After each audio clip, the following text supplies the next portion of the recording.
How to open Monzo bank account in UK. Hello everyone, welcome to our channel. Let's see how we can do it. For this, just simply open up the official website of Monzo by just typing it out on the Google, and this way you would be able to open it up. Make sure that you are opening up the correct one, and this is how it will look like.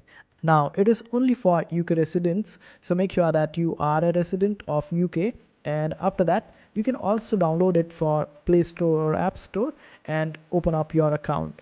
It would hardly take 15 minutes if you want to open up a current account in Monzo from UK, and you can also open up the savings account if you want to, and it is quite easy.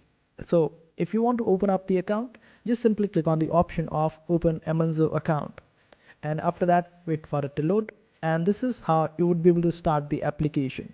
Now you need to type your email address, and after that just simply click on this option of submit, and this way you would be able to get ahead in the application process. After that you need to provide some more details like your address and other details, and after providing all sort of details asked by Monzo, you would be able to open up the bank account. And that's how easy it is to open up a bank account in UK using Monzo.